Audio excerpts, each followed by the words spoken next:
This is the 1969 Boss 302 prototype. It was built August 15th, and from August 15th, several weeks, it was in Design Center to develop the Boss 302. Larry Shinoda was one of the best car designers in the world. He started out at Ford.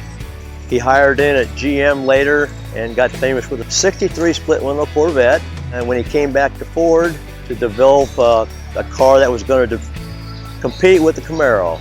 This car here was the car that he used. That was his first assignment. Larry bought the car. So he actually designed it and then later owned it also. I purchased the car in 1975. I answered an ad, 69 Mustang. He had a lot of calls that day, he said, and I was the first one that got there. As I walked up, I could tell that the car was something special about it, because I knew that back then that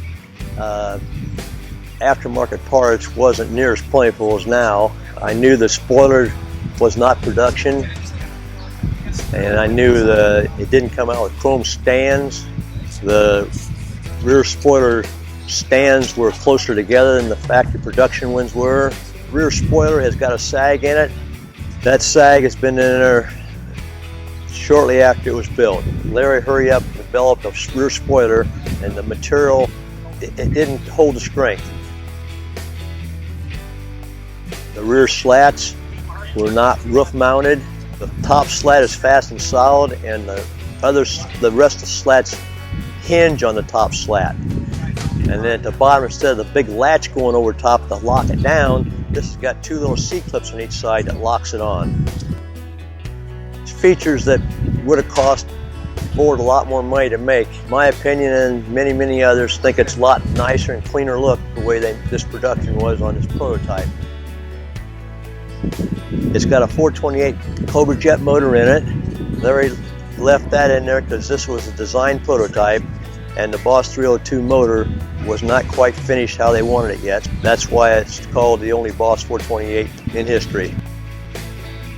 I completely rebuilt the motor myself. One feature that Larry had Homer Moody do later on was he had an aluminum intake put on, a Police Interceptor aluminum intake, 4-barrel. Got a few things that Larry did to make it go fast. I knew what 428 Cobra Jets would do, and I knew this was much faster, and then when I tore it down, I found out what Larry did to it. And another feature is, right here, I have never seen, and judges have never seen, any other Mustang that had these slots cut out on both sides. We put the car back exactly the way it was from Ford, such as this right here.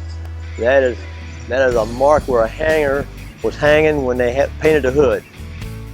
Larry had the car lowered like a Trans Am race car. It's also got a real huge rear sway bar on the rear axle. That was something to help the car perform on curves and that a lot better. And Larry was one that loved speed.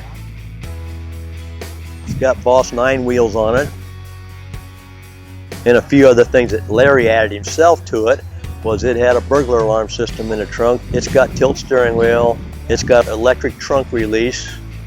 This car, many people call it white, but if you put it next to a white car, it's standing like a sore thumb. It is pastel gray. Out in the sunshine, it is a real rich, creamy gray. I feel very fortunate, and our family does too. We're all car people. We show Fords, we race Fords, we farm with Fords. We're 100% Ford, and we hope that we're here now that the car is back the way Larry had it, all original. We hope that we're around here to be able to show it at many shows and for people to enjoy it. We're all car people. We really love doing this.